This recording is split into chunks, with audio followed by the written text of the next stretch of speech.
29절에서 예수님께서는 어떻게 하는 것이 하나님의 일을 하는 것입니까? 라는 이 어리석은 질문 앞에서 나를 믿는 것이 하나님의 일이다 라고 단도직입적으로 알려주셨죠. 그때 30절에 이들의 반응을 한번 살펴보도록 하겠습니다. 그들은 되묻습니다. 그러면 우리가 보고 당신을 믿도록 행하시는 표적이 무엇이니까? 하시는 일이 무엇이니까? 이렇게 되묻습니다. 이 질문은 어리석다라는 것을 넘어서서 조금은 불손하게 보이기까지 하는데요.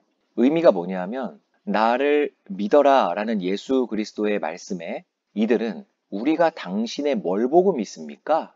라는 답변이에요. 당신이 하는 일이 뭡니까? 우리가 당신의 어떤 표적을 보고 믿습니까? 라고 되묻는다는 거예요. 이들의 이 질문은 불과 몇 시간 전에 오병이어 사건을 보고도 하는 질문이라는 점에서 이러한 기적이나 이적들을 보고 추정하는 것은 금세 새로운 표적들을 구하고 앞서 하셨던 어마어마한 기적들은 전부 다 잊어버리고 마는 죄인들의 모습을 보여줍니다. 오늘날에도 많은 경험들과 기적들을 추구하는 교회들이 많이 있습니다.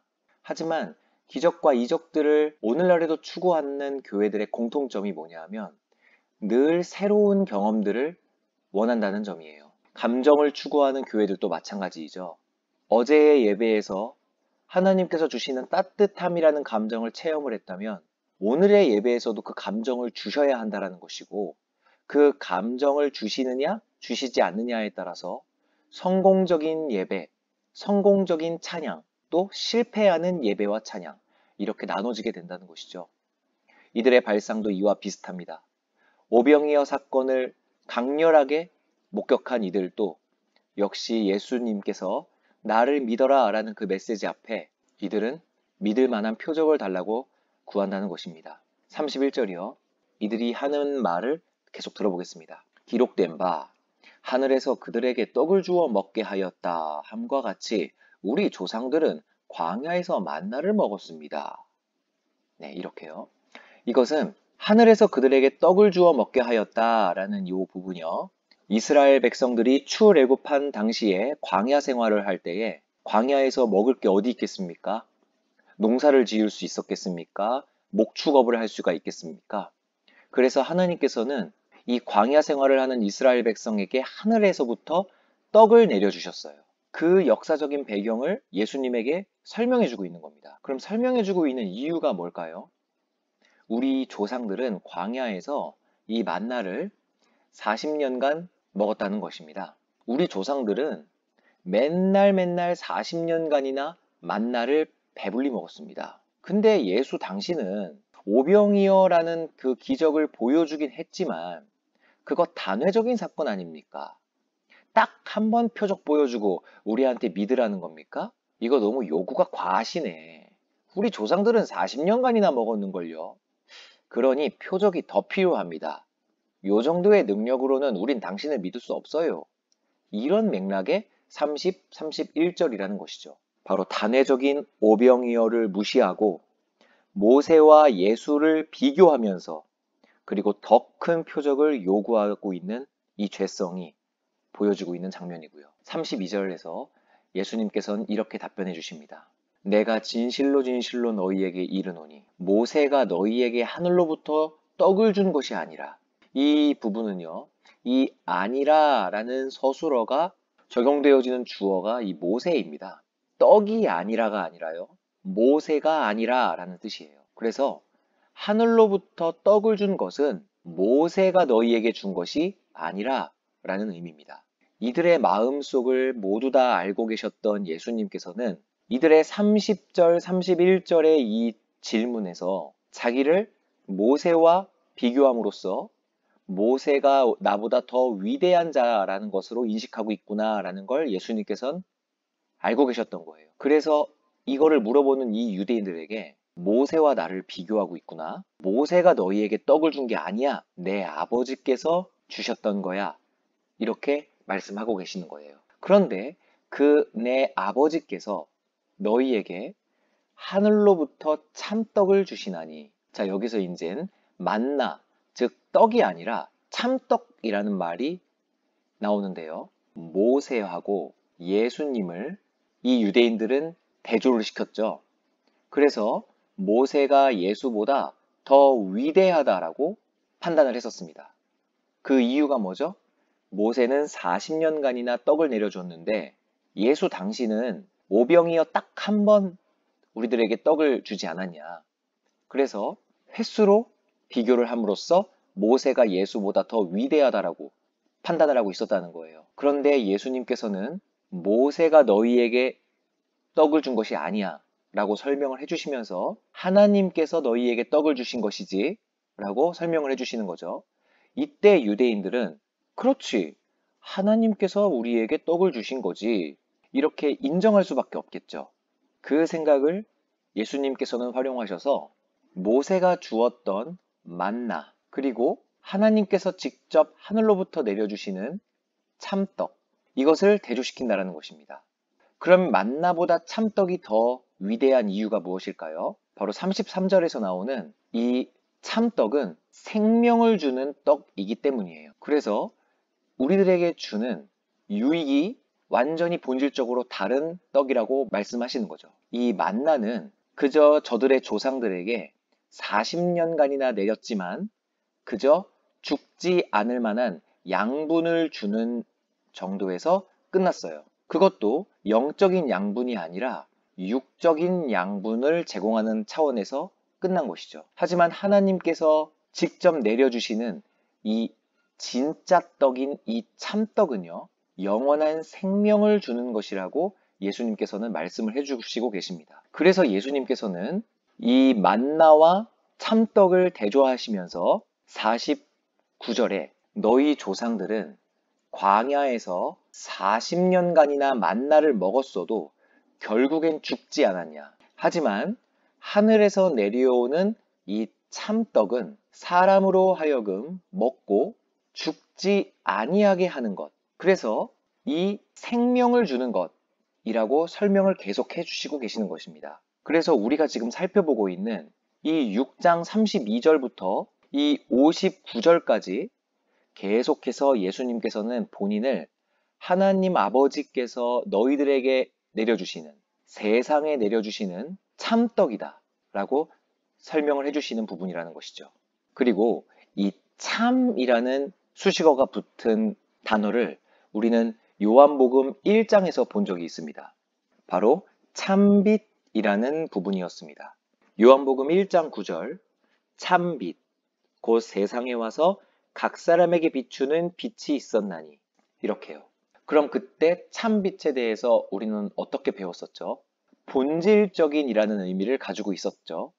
마찬가지입니다. 이들은 모세를 통하여서 내려주셨던 떡, 만나를 지금 언급하고 있습니다. 왜냐하면 바로 불과 몇 시간 전에 오병이어 사건을 통하여서 예수님께서 저들에게 배불리 먹고도 남을 만한 떡을 제공해 주셨기 때문이에요. 바로 광야 생활에서 하나님께서 하늘로부터 내려주셨던 만나를 이것을 먹고 있는 모든 사람들에게 기억나게 하신 의도적인 표적이었다는 것이죠. 너희들의 조상들이 그 광야에서 40년간이나 먹었었던 그 만나, 그 이야기 너네 기억나지? 자, 그 만나를 내가 너희들에게 오늘날 제공해 주마 하며 오병이어 사건을 펼쳐주신 것이라는 겁니다. 그래서 예수님의 의도대로 오병이어를 먹고 배불렀었던 많은 사람들이 그들의 조상들이 먹었었던 만나를 떠올렸고, 그래서 예수님에게 너 단회적으로는 안 돼. 40년 정도는 내려줘야 우리가 널 믿지 라고 말을 하고 있다는 것이고요. 하지만 예수님께서는 역시 이것을 알고 계셨으므로 너희의 조상인 모세가 제공했었던 그 떡은 참떡을 예고했었던 예고편에 불과하다. 이제 그 떡이 예표한 참떡이 내려왔다. 아버지께서 너희에게 하늘로부터 그 참떡을 주셨다 라고 32절에 이렇게 얘기를 해주신 거죠. 그리고 만나는 먹어도 죽었지만 하나님께서 지금 내려주고 계시는 이 참떡은 너희들에게 죽지 않는 생명을 주는 것이다 라고 그 본질의 다름을 설명해 주고 계십니다. 그리고 34절이요. 이들이 이렇게 말합니다. 그들이 이르되 주여, 이 떡을 항상 우리에게 주소서. 이렇게 요구합니다. 역시 이들의 지식은 아직 깨어지지 않았음을 우리들은 볼 수 있습니다. 왜냐하면 항상 우리에게 주소서라는 것을 통하여서 아직 이 육적인 양분만 제공했었던 만나의 발상에서 벗어나지 않았다는 것이에요. 이들의 조상들은 40년간이나 만나를 먹었죠. 그것처럼 주여, 이 떡을 항상 우리에게 주소서라고 늘 먹게 해달라고 요구를 하고 있는 것입니다. 역시 단회적인 양식이라고는 생각하지 못하고 있는 거예요. 예수님께서 이 참떡을 항상 우리들에게 제공해 주셔야만 우리가 생명을 얻는 것이라면 앞서서 나왔었던 그 오병이어 사건이 단회적으로 그쳐질 리가 없죠. 매일매일 그리고 매 끼니마다 이 오병이어 같은 표적들이 계속 일어났었어야 된다는 것입니다. 항상이 아니라는 것이에요. 그리고 예수님께서는 35절에서 이렇게 말씀하십니다. 내가 그 생명의 떡이다. 이렇게 본격적으로 말씀을 해주시고요. 내게 오는 자는 결코 줄이지 아니할 터이요. 나를 믿는 자는 영원히 목마르지 아니하리라. 여기에서요. 예수님께 오는 자, 그리고 예수님을 믿는 자, 이렇게 두 가지가 나오게 되고요. 예수님께 오는 자는 결코 배고프지 않을 것이라고 이야기를 하고, 예수님을 믿는 자는 영원히 목마르지 아니할 거다라고 단도직입적으로 명명백백하게 직설적으로 말씀을 하고 계신다는 것입니다.